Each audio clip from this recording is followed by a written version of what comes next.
Eu fumava uma carteira de cigarro por dia e bebia bastante. E parte da graduação eu fumei cannabis também. E, cara, praticamente a minha vida era isso.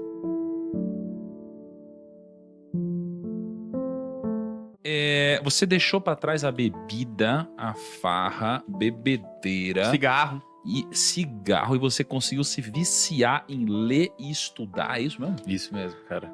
Cara, como? Não é possível. Até 2013, 2014, mais ou menos no meio da graduação de psicologia que eu fiz lá no interiorzinho, bem no interior do Rio Grande do Sul.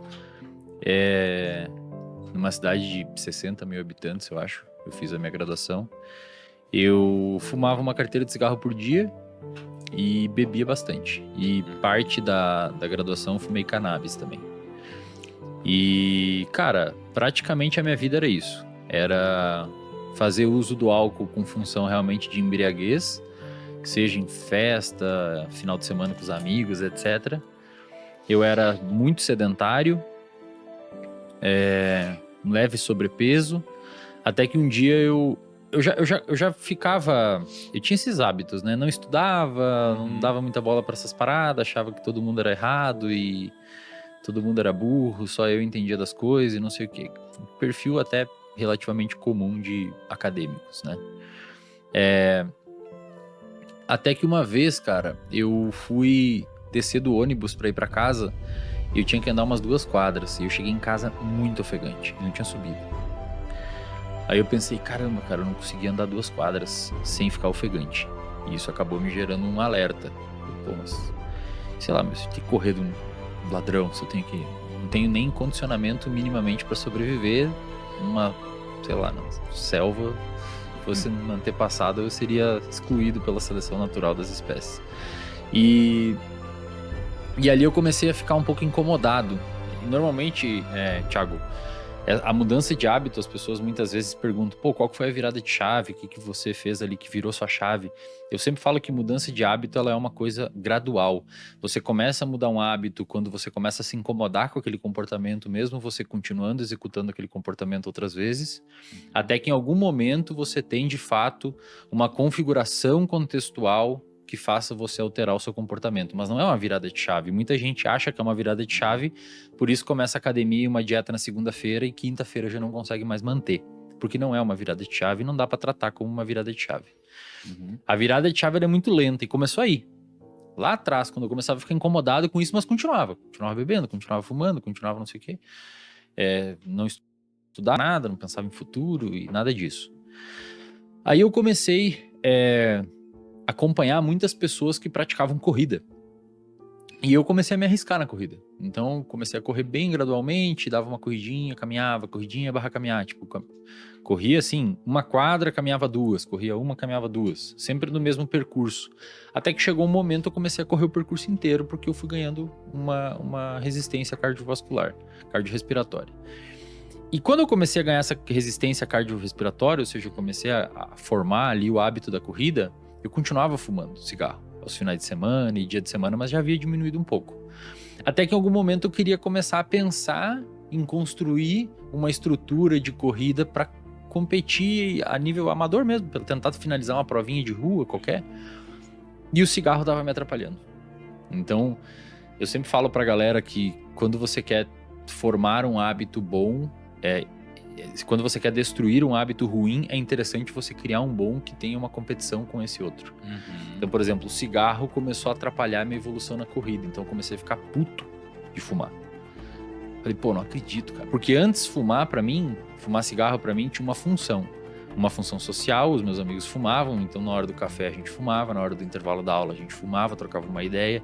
Era uma função social para interagir com aquele ambiente, com aquele contexto. Então o cigarro tinha uma função legal na minha vida. Eu sempre falo, a gente pode falar depois se vocês quiserem sobre isso, mas tem uma máxima na psicologia comportamental que é: todo comportamento tem uma função. Você não se comporta sem função.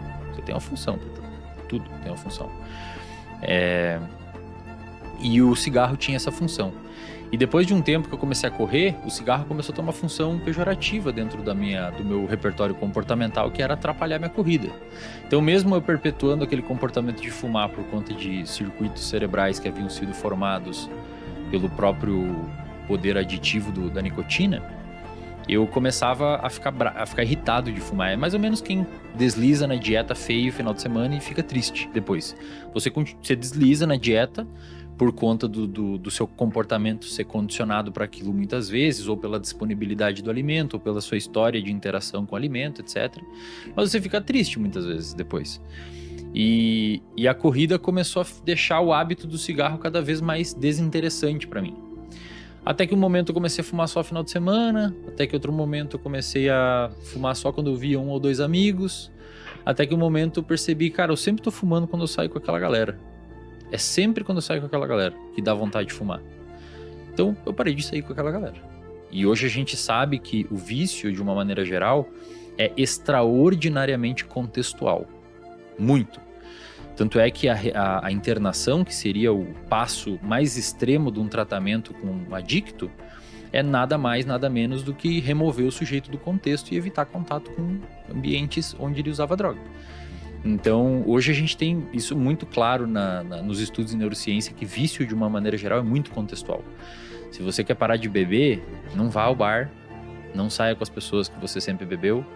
Se você quer parar de fumar, o cigarro é o pior, e eu sempre digo que o cigarro é o pior vício de tratar, porque diferente de álcool e outras drogas, o cigarro ele infecta a vida. Você fuma no carro, fuma no intervalo do trabalho, fuma antes de dormir, fuma ao acordar, fuma no café. Bebida é diferente, você bebe em lugares específicos, então é mais fácil isolar aquelas variáveis. Cigarro ele infecta a sua vida, é muito difícil. Mas a corrida foi meio que fez essa mudança de hábito, cara. Agora, a gente tem muitos hábitos ruins na nossa vida, né? E você tinha um hábito muito ruim e você conseguiu colocar um bom no lugar. Eu queria te perguntar, o que diferencia, qual que é a linha tênue entre uma pessoa que consegue trocar um hábito ruim por um bom, como foi o seu caso, e uma pessoa, às vezes, como que o Lucão acabou de falar, que eu queria fazer isso e eu não consigo. Assim, o que diferencia alguém que consegue e alguém que não consegue? Olha, Thiago, essa pergunta demandaria alguns bons minutos de explicação, mas assim, tentando não ser prolixo, primeiro, você precisa, antes de mais nada, estabelecer um terreno fisiológico, se eu posso chamar assim, que permita a alteração do hábito. Vou dar um exemplo. O pessoal que acabou de comentar ali, né, não lembro quem que falou, que seria bom chegar na geladeira de noite, ter meia-noite e ter um negócio X para comer.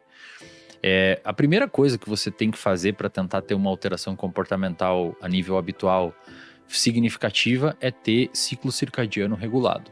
Então, se você dorme errado, é mais ou menos tipo você querer andar com o carro com o pneu furado. Já saiu ruim. Inclusive na clínica BeHealth que a gente tem, a primeira intervenção que a gente faz com todos os pacientes é ajustar o sono do paciente. Mas o que é dormir certo? Pelo menos de 7 a 9 horas por noite. 7 e 9? 7 a 9. Isso. Alguns sortudos têm uma alteração genética que permite eles dormirem 6 a 6 horas e meia, mas é relativamente rara essa alteração, e se você está pensando que tem em casa, provavelmente você não tem. Não, mas eu acordo bem. Na verdade, tem estudos mostrando que se você priva pessoas de sono, por exemplo, bota no laboratório e deixa um grupo dormir 8 horas, um grupo se acorda com 6, um grupo acorda com 4 horas de sono, outro grupo vira à noite. Quando você vai ver no outro dia, ou fazendo isso consecutivos dias, o grupo que dormiu 8, quando você vai aplicando sucessivos testes de função operacional do cérebro, memória verbal, linguagem, raciocínio, velocidade de processamento de informação, o grupo que dormiu 8 horas é o que vai mais rápido. Eles são cognitivamente mais afiados. O grupo que dormiu 6 é um pouco pior, o que dormiu 4 é pior e o que virou à noite é uma desgraça. E quando você aplica um teste de percepção subjetiva de cansaço, ou seja, você pergunta, Thiago, como é que você tá aí, cara, depois dessas noites dormindo 6 horas? O grupo que dormiu 6 horas responde que tá tão bem quanto o grupo que dormiu 8. Mas quando você vai mensurar objetivamente a função cognitiva, eles estão pior. Ou seja, em outras palavras, você fala, não, eu tô bem, mas quando a gente vai avaliar, você não... Entendi. Né? Então, dormir bem 7 a 9 horas por noite, para a população em geral, mas tem exceto crianças, tá? Criança dorme mais mesmo. Mas tem a gente falou que tem um período, 7 a 9 horas, mas tem assim, cara, porque tem aquela galera que fala assim, eu sou um cara noturno. Não tem não existe paradas assim? Não existe mas humano. Não tem uma galera que funciona melhor de manhã. Eu estou criativo às 3 da manhã. Não.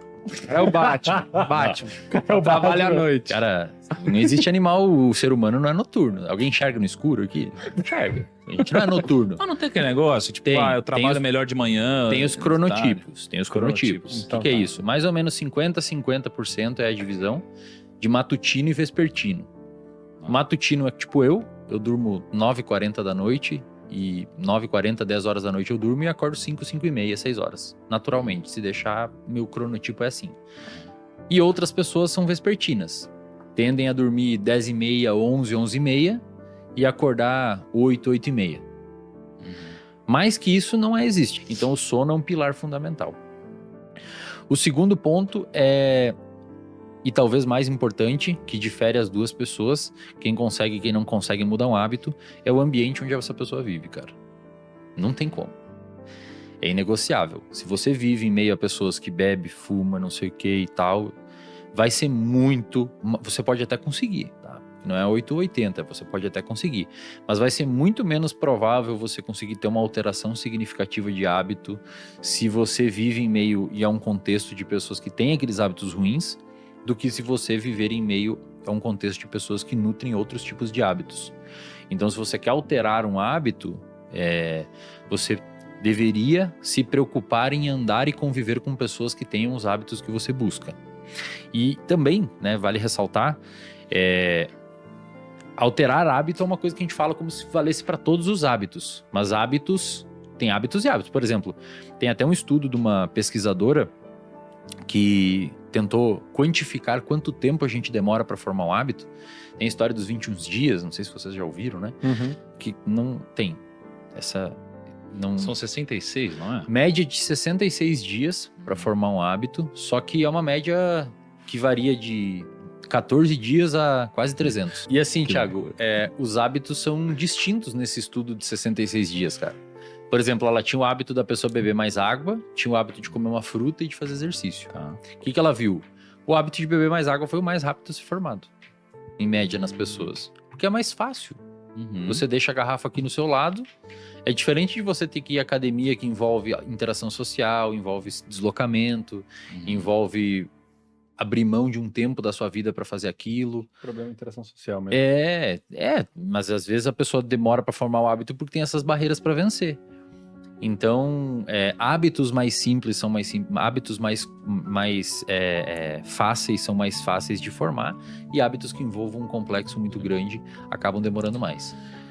Agora, cara, Mas o principal é o ambiente, tá, é cara? o ambiente, né? Contexto. O principal é Pô, o mas, contexto. mas aí não é uma atitude... Eu entendi que, pô, lógico, fica mais fácil. Mas não é uma atitude meio radical. Por exemplo, eu gosto do Kaique. O cara é meu irmãozão aqui, mas ele tem hábitos terríveis. Não vai durar muito tempo.